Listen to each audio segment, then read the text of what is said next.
ambition, conquest, lust, murder, and the power of unrivaled technology.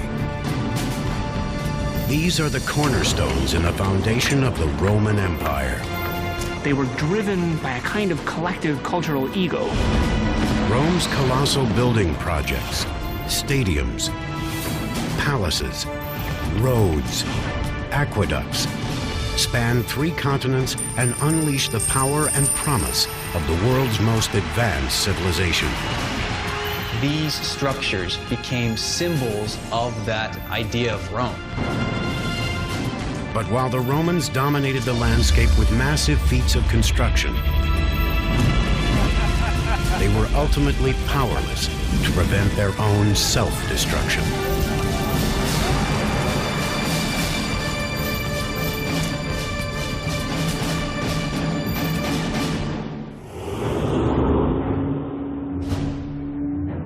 March 15th, 44 BC.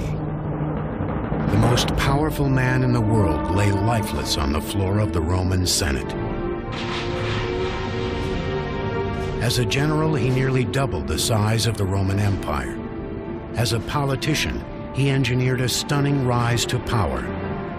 But now this battle-scarred warrior had been slain in Rome and by Romans.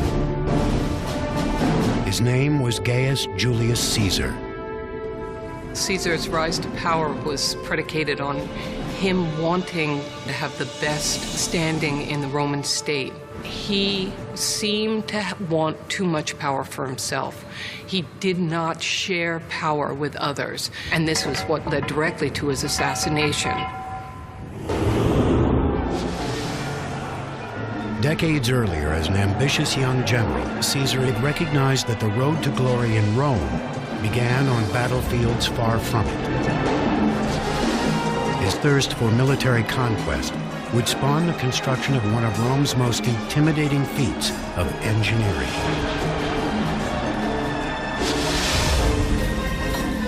'55 BC.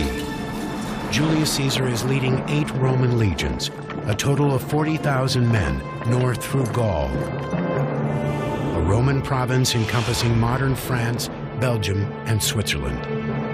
He wants to go to Germania, to Germany, and cross the Rhine because no Roman commander has yet done so. He wants to be as great a conqueror as Alexander the Great and go beyond what is known. The Rhine River lies on the edge of what is known. For centuries, it has been a buffer protecting Germanic tribes from Roman expansion.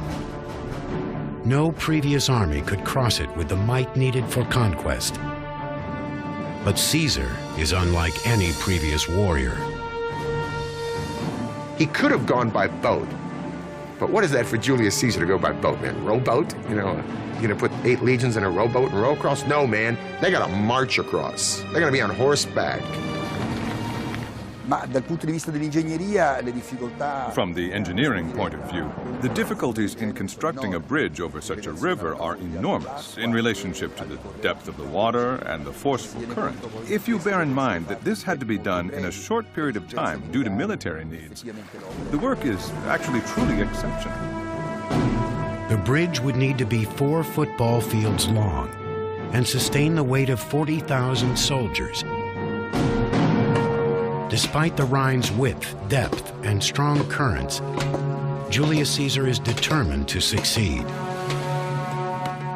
To cross a river that size with a bridge is something which plays well with an audience back at home, but of course it's something that plays extremely well with the audience standing on the other side of the river, who are going to be awestruck when they see this happening. With the speed and efficiency of a well-oiled machine, Caesar's soldiers methodically transform local timber into an expanding bridge. With every hour, an engineering miracle inches closer to the Rhine's elusive northern bank. It's almost as if a spaceship were to come down nowadays, the size, let's say, of half of Manhattan, capable of with some magnetic device that'll like lifting buildings up into the air, that would be a pretty frightening thing, something that we couldn't really grasp at all. The foundation of the bridge was a series of wooden piles driven into the bedrock of the river. Each pile was 1.5 feet thick. Toward the middle of the bridge, they had to be up to 30 feet tall to reach from the surface to the bottom. By driving the piles in diagonally, Caesar's engineers added extra stability to the bridge. When they drove the pilings in at an angle and then connected them, in many ways they were doing what carpenters do when they build a sawhorse. With the legs angled, it utilizes forces to keep it from being pushed over and makes it a stable workspace. The sloping pile gives them a lot more strength against the force of the river and flooding of the river and so on, but it's much more difficult to drive them into the riverbed than it is to drive a vertical pile. So they would have had to work very carefully with wooden frames to push them into the riverbed. On the upstream side, the piles leaned in the direction of the current. 40 feet downstream, the corresponding piles leaned against the current. Each set of piles was joined by a long connecting beam 2 feet thick. Lengths of timber were then laid across the beams, and the surface was finished with tightly wrapped bundles of sticks. The design of the bridge itself was innovative, but what made this engineering feat even more astounding is the speed with which it was built. Just 10 days after ordering its construction, Caesar marched across his bridge and toward his destiny. If we tried to do that today, we would never be able to build something like that in so few days with that kind of technology. We could match that feat today if we had thousands of loyal, sweating soldiers totally dedicated to Caesar and the objective of getting across that Rhine River to terrorize the Germans beyond. Caesar had estimated the size of the Germanic forces at 430,000, more than 10 times the size of his own army. But when the Germans saw the Roman legions rolling over the Rhine, they quickly fled to higher ground. For the next 18 days, Caesar freely explored the territory north of the Rhine, encountering no resistance. Then he crossed back over his bridge and dismantled it, having made an unmistakable point. It is symbolic of this. Rome can go anywhere. There's nothing going to hold Rome back. And to distill it even farther, Julius Caesar can go anywhere. Caesar's bridge was an early indication of his single-minded ambition. A decade later, that ambition would propel him to unprecedented power, but it would also prove to be his downfall. When he was declared Rome's first dictator for life at the age of 55 in 44 BC, whispers of assassination began to echo through the halls of the Roman Senate. He makes certain moves that suggest that he might want to have been worshipped as a god, that his ambition really goes so far beyond the limits of what the Romans themselves, and in particular Roman senators, felt to be acceptable, that he was assassinated. In life, Julius Caesar forever altered Rome's political landscape. In death, he would embody both the potential and the peril of absolute power. When Caesar was assassinated, there was no guarantee that anything would happen except that Rome would fall apart completely. This assassination caused an enormous shock and naturally provoked great uprising among the people as well. Caesar's reign was a major turning point in Rome's political history. His conquest of Gaul greatly expanded the reach of Roman influence. His consolidation of power marked the death of the Roman Republic, ruled by democratically elected senators and consuls, and the birth of an empire in which tyrannical emperors could rule with absolute authority. Some would use their power to build magnificent engineering marvels. The vanity, excess, and ignorance of others would push the empire to the brink of destruction. Through it all, Rome would grow into the most powerful and technologically advanced civilization the world had ever seen.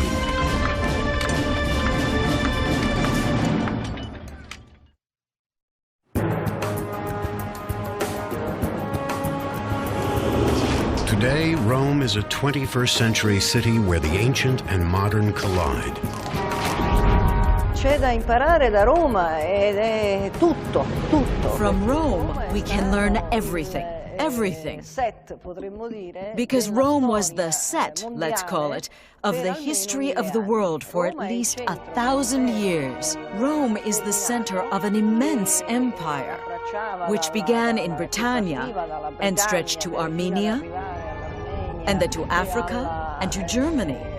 It was an extraordinary empire.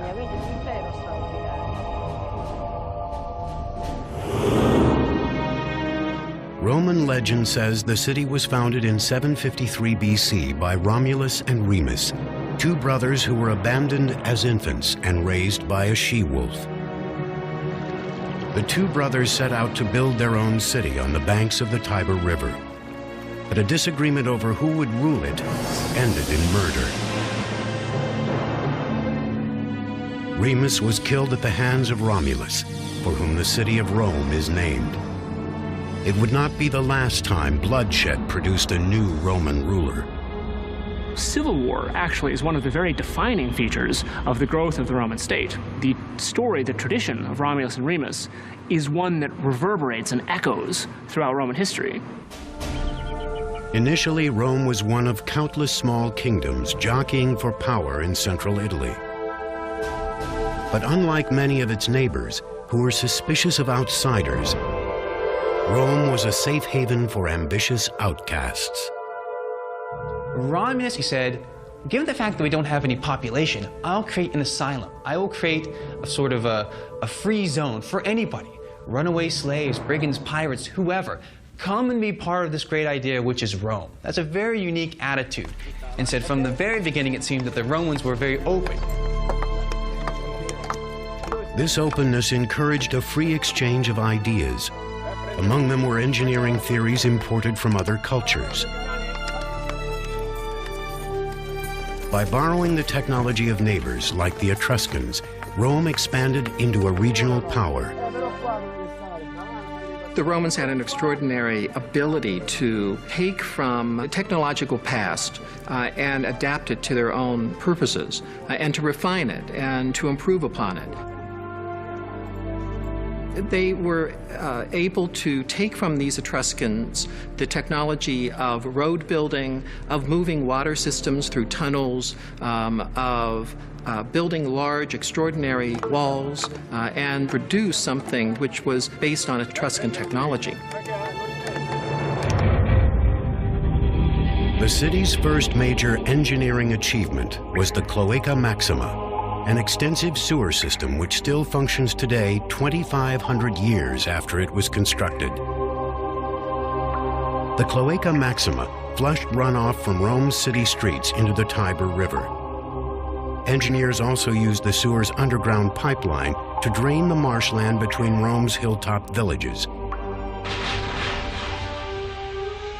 There they built the Forum, ancient Rome's downtown district. The construction of the Cloaca Maxima is the key event in transforming Rome from a series of tribes living on disparate hills around a swampy marsh into kind of centralized, unified culture. The new Roman Forum that resulted from the draining with the Cloaca Maxima really allowed that culture to consolidate in one central place. While Rome's culture was consolidating, the influence the city had over its neighbors began to grow. By the 4th century BC, Rome controlled most of central Italy, and its engineers were called on to develop a transportation infrastructure that would connect the expanding empire. In antiquity, there were basically two modes of transportation. There was transportation through the countryside, either on horseback, but probably walking or in carts, or that there was travel by ship. The roads, as we understand them today, basically didn't exist before the Roman Empire. That all changed in 312 BC, when the Via Appia was built. Rome's first national highway stretched 132 miles from the capital to its southern province of Campania. To plot the straightest and fastest route down the coast, Roman engineers used a specialized surveying instrument. The Romans relied on the tool called a groma, which was a vertical pole that stood in the ground with a cross on the top, and you could sight along this cross to line up 2 points in a straight line.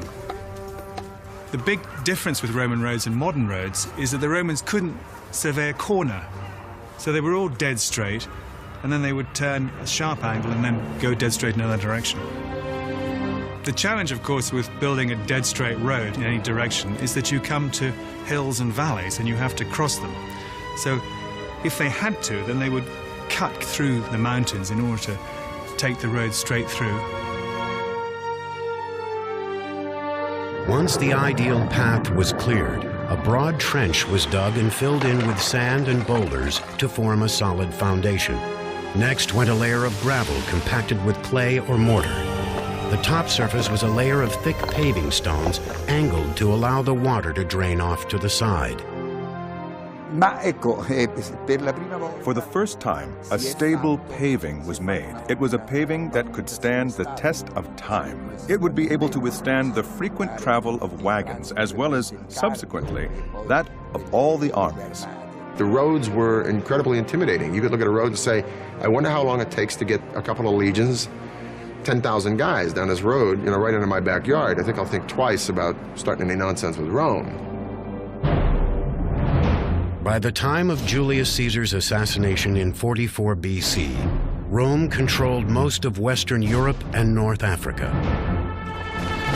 It had defeated Carthage a century earlier, making it the Mediterranean world's lone superpower. Caesar's eventual successor was his great-nephew Octavian, who was renamed Augustus and crowned Rome's first imperator, or emperor. Under Augustus, the Roman road network expanded to reach the farthest corners of the empire. And with the highways paved, it was time to build new destinations. Under Augustus, we can see popping up everywhere Roman-style cities equipped with a forum, with a theater, with an amphitheater, with a basilica, and all of the other markers of what made a Roman city. To the recently conquered natives of the provinces, the new cities were a powerful endorsement of the Roman way of life. People would flock to the new cities, these urban centers, which were symbols of civilization, higher standard of living, incredible jobs. That's where the money resided, and people would go, as today, will go where the jobs are. And ultimately, the people in these conquered nations would really embrace these Roman ideas. The Roman city itself was the greatest image-creating device, I believe, that the Romans had. And those cities survive today. London, Bonn, Paris are all testaments to Rome's expansion of its culture through its cities. Rome's engineers had a secret weapon that enabled them to build bigger, stronger, and faster than anyone else. Waterproof concrete, mixed with a volcanic sand called pozzolana. Early concretes were just a simple lime-mortar mix, which, although they would set, weren't very strong, and indeed the particles in the early concrete could easily break apart. But in Roman concrete, the pozzolan sand reacted with the lime, and it makes a concrete quite like a modern concrete, much, much stronger. The mortar of the hydraulic type, instead of the air-entrained mortar, which was formerly used, introduced a material which possessed enormous resistance. It could set in water as well. It was durable and proved itself the fundamental element in the development of Roman architecture. During the age of Augustus, this concrete solidified Rome's chokehold on Western Europe, allowing Roman builders to dominate the landscape with massive man-made monoliths. One in particular would revolutionize daily life in Rome for centuries to come.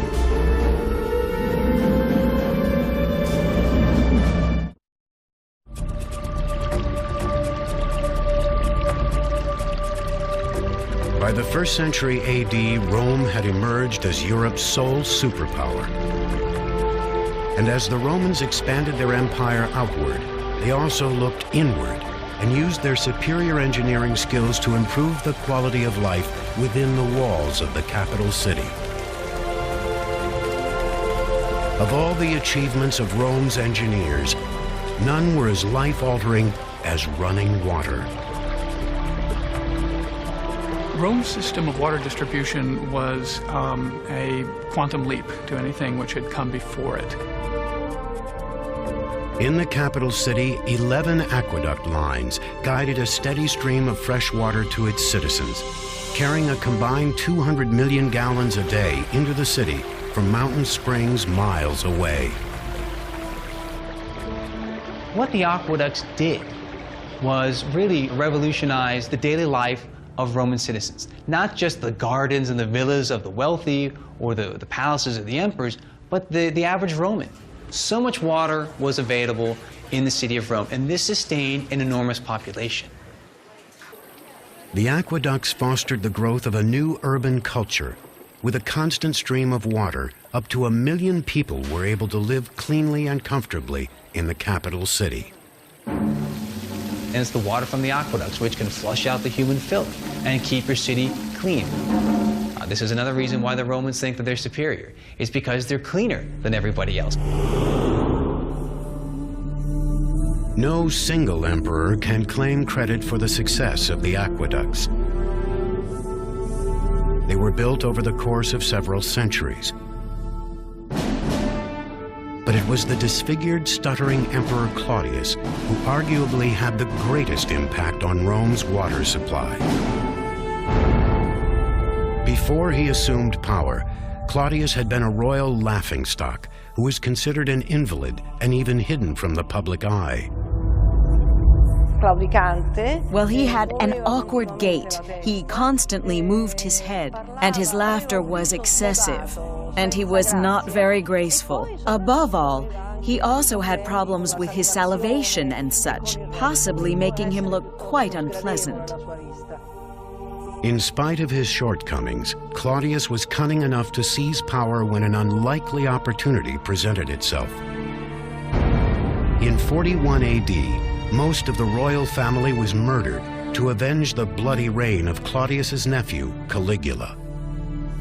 But Claudius was spared after he was found cowering behind a curtain. With his life hanging in the balance, he managed to bribe Rome's Praetorian guards into proclaiming him emperor. His timely bribe would change the course of Roman history. Once he became emperor, he seems to have ruled in many ways, at least by our standards, well. He clearly was not a stupid man. During the reign of Claudius, the empire took several surprising steps forward. On the frontier, his legions conquered Britannia, something even Julius Caesar failed to do. And back home, he built 2 major aqueducts, the Aqua Claudia and the Anio Novus, which dramatically increased the amount of water flowing into Rome.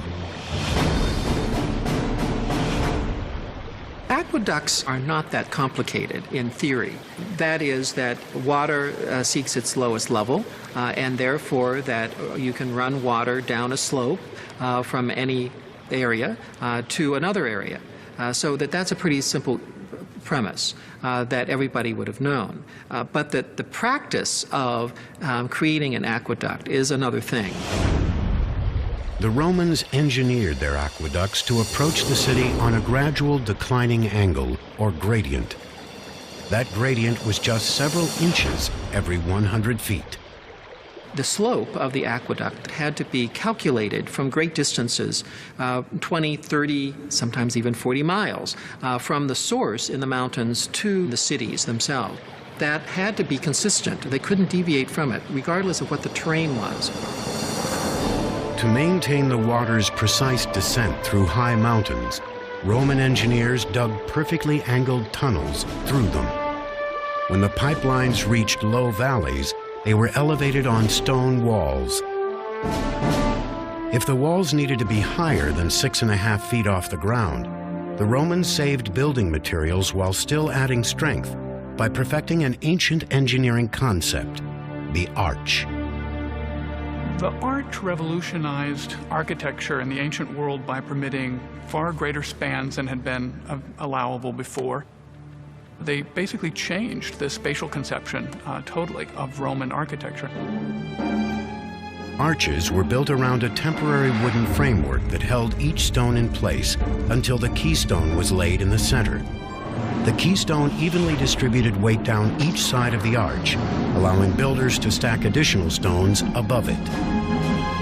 Arches are improvement upon building just a straight wall in a variety of means, both in terms of their efficiency and in terms of their strength. The arch, of course, takes much less material to build. Arches are very strong at supporting things like roofs and aqueducts and whatever you want to put on top of them.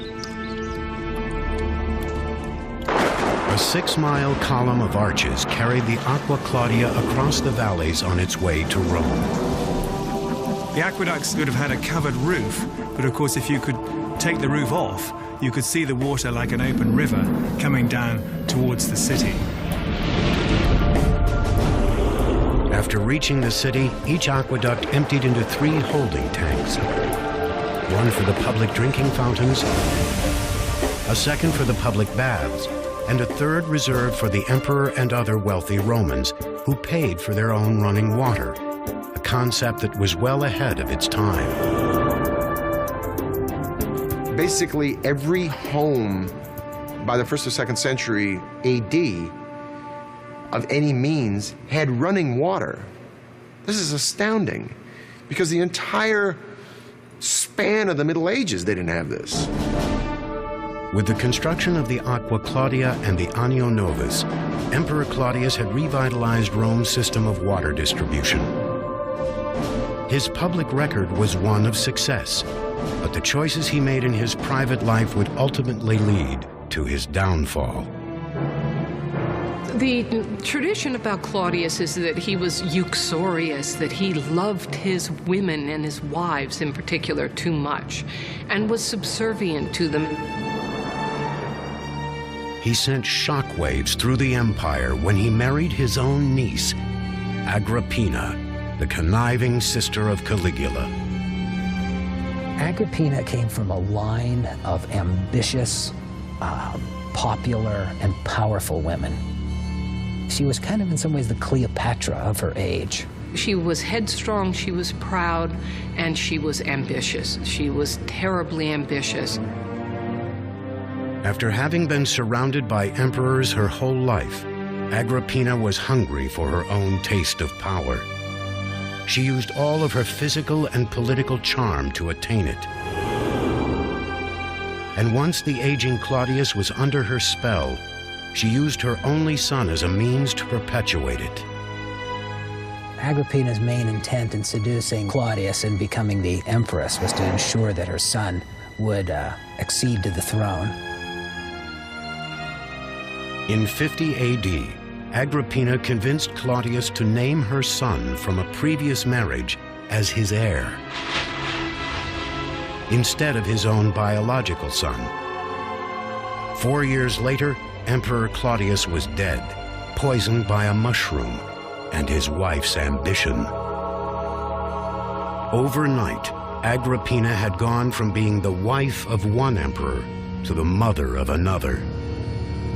His name was Nero, a 16-year-old tyrant in training who had engineered disaster.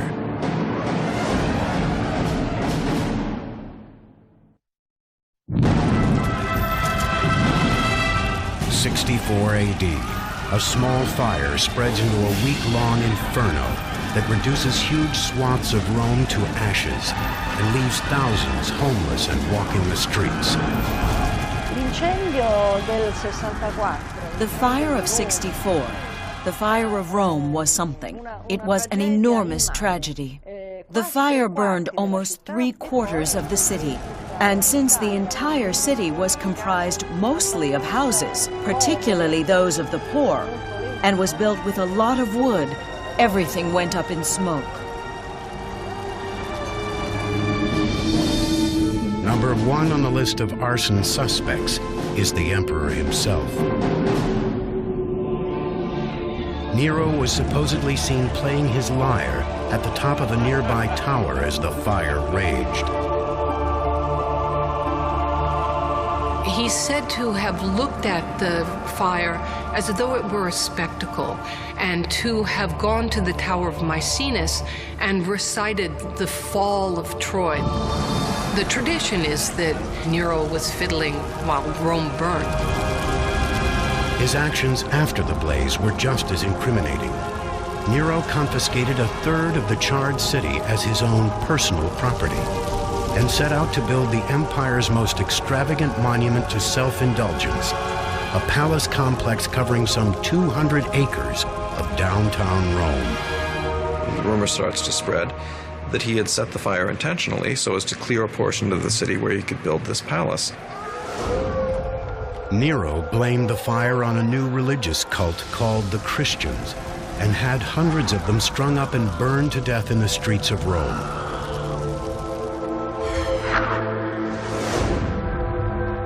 This was just the latest in a string of horrifying acts that solidified Nero's dysfunctional legacy. He served up the head of one of his ex-wives to his new wife as a present on her request, and then later kicked her to death when she was pregnant in a fit of rage. Most of the acts for which Nero is most infamous come after one of the most heinous acts one can commit, the killing of one's own mother. Agrippina, who had orchestrated Nero's rise to power by killing her husband Claudius, was antiquity's most overbearing mother. She expected to share power equally with her son. He decided to eliminate his mother. He tried several ways. The first time, he tried to poison her 3 times, but she had taken some potent antidotes and was able to survive. Shortly thereafter, he was watching a Numachia, which is a naval show where sea battles were reenacted and ships were sunk. It was there that he became inspired. He had the idea of using one of those ships to facilitate his plan. So he rigged a ship which picked up Agrippina and escorted her to the bay. Then, at precisely the right time, the ship sank. But even this wasn't enough to silence this lady, this virago, if you will, because Agrippina managed to swim to safety.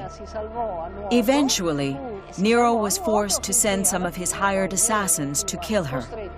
It was at that point that he got rid of her once and for all. As they closed in, Agrippina symbolically ordered the guards to stab her in the womb. She said, "Strike here first. This bore Nero." Very dramatic. Nero was haunted by visions of his mother's ghost for the rest of his life. Visions which pushed him further into madness. Nero, as time goes on, becomes more and more lonely, and at the same time, perhaps also therefore more and more paranoid and more cruel. It was in the midst of his deepening delusions that Nero began building the empire's most lavish pleasure palace on public land and with public money. You'd have to imagine the whole of Central Park is transformed into Bill Gates' personal estate and pleasure palace. And this is in the heart of the city where the rich and the affluent and the people who have a part of the city itself once had their homes. It was shocking. Nero bled the provinces dry to get money for that. And also in Rome, he demanded money from the rich. They had to bequeath him their money, and then they would be offed. It must have been a very scary time to be alive. Nero's golden house was built on the pain and sweat of forced labor. In ancient Rome, slavery was a common and acceptable practice. 1 in every 3 people living in the city was a slave. Rome's achievements would be unthinkable without slave labor. This slave labor was part of what generated the profits necessary to maintain and to expand an empire. There's no question that slave labor was also very significant for the building of these grand projects that really defined the essence of imperial Rome. Nero's new palace would reflect his godlike perception of himself. It was designed to evoke a sprawling seaside villa in the heart of the city. Vineyards, gardens, and pastures for wild animals would cover what had once been Rome's downtown crossroads. The center of the complex would be a man-made lake and a pavilion with covered walkways a mile long. A vast 150-room wing of that pavilion still survives today, buried beneath modern Rome. Its cavernous interior demonstrates Roman mastery of another engineering innovation: the vaulted ceiling. A vault is nothing more or less than an arch which has been extended along an axis. Once you've built that framing one time and built one arch, move the framing, build another, move the framing, build another, you have a long vault. Very efficient way to build for the Romans. When the Domus Aurea was completed after just 4 years, Emperor Nero exclaimed, "Finally, I can begin to live in a house worthy of a human being."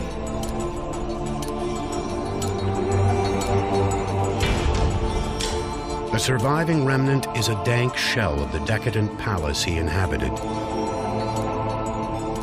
These brick and concrete chambers were once trimmed in gold and covered with colorful frescoes and priceless gems.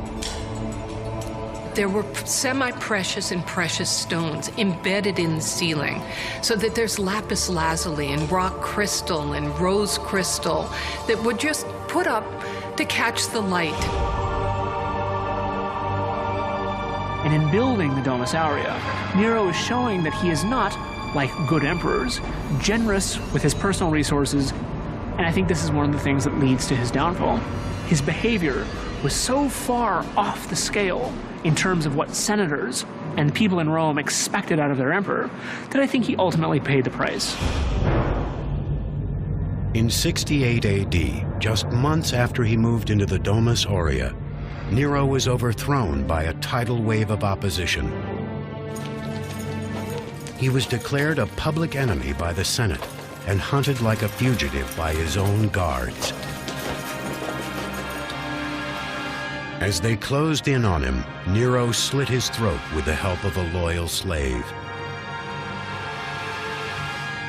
His last words were, "What an artist dies in me." Nero died like the grandiloquent actor he always wanted to be, a kind of tragic actor upon a tragic stage. So his final words really do complete a picture of somebody who saw themselves not as an emperor, but as a star.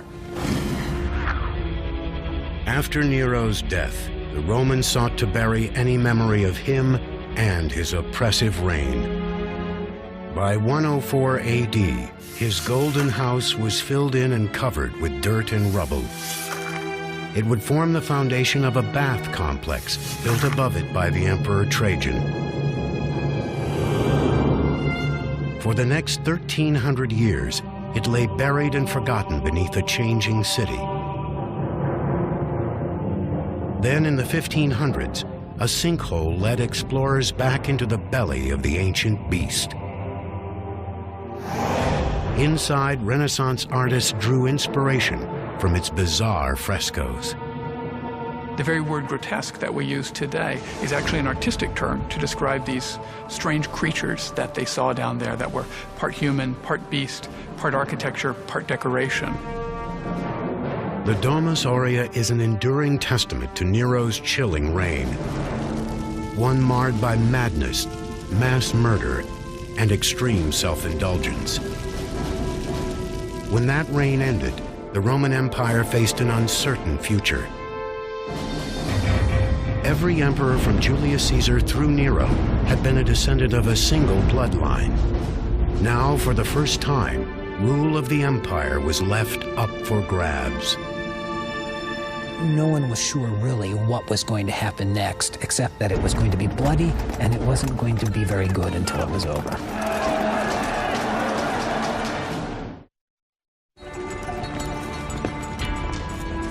'69 AD, Emperor Nero lays dead, killed by his own hand. For the first time since the murder of Julius Caesar, Rome is left without an heir to the throne.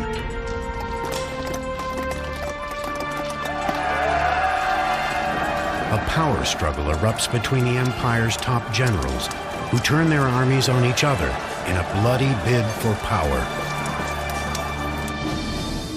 The ultimate victor is Vespasian, a simple, straight-talking general who had commanded Rome's legions in the volatile Jewish outpost of Judea. He is not of royal blood, and he is nothing like his tyrannical predecessor.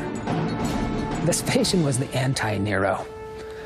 He was as different from Nero as one could possibly get. He had come up through the ranks, and he was a practical, kind of hard-bitten man who was averse to pretension and proud of it. Vespasian's the kind of guy that would much rather watch a football game than an opera. Unlike Nero, who exploited the skills of his engineers for his own colossal vanity projects, Vespasian would put Rome's greatest architectural minds to work for the people.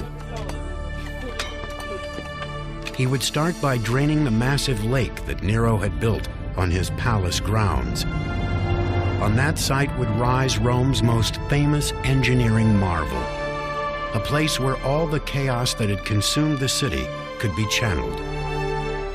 It would be called the Flavian Amphitheater, though we know it as the Colosseum. So the statement that Vespasian made was, I am taking a space which is only for the private use of a bad emperor, and now I'm transforming that area into a public space which will be then used for the enjoyment of all the people of Rome. So that was a very bold piece of propaganda.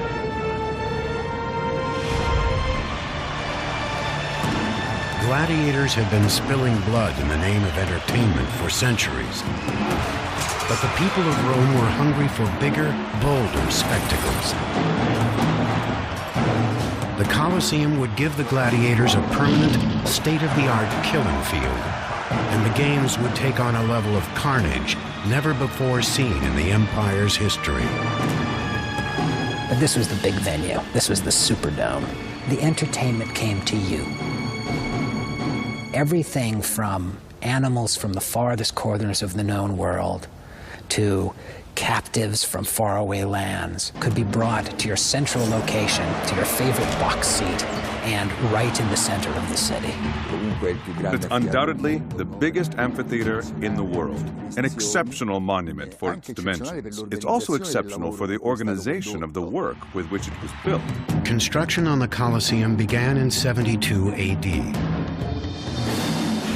It was financed by the sale of precious relics taken from the Jewish temple during Vespasian's sacking of Jerusalem.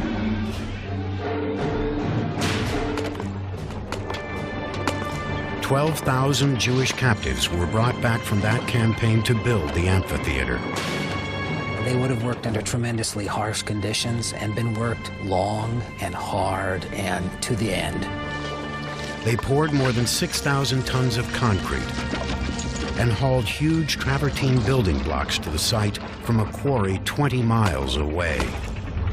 As the building progressed up higher, they would use less of the strong, expensive and heavy limestone and more of the cheaper ingredients, which were lighter in weight. The Romans had quite sophisticated wooden cranes and devices for lifting stones, and they'd be able to do that quite easily from the ground and up to great heights. In just 8 years, the imposing structure grew to 160 feet tall, dwarfing all that surrounded it. It's the tallest ancient Roman structure ever built. This is the amphitheater of the capital. So what was Rome? Rome was a city that was so much larger than any other city. It was so much richer. So that came to symbolize the power, the engineering, the wealth of ancient Rome.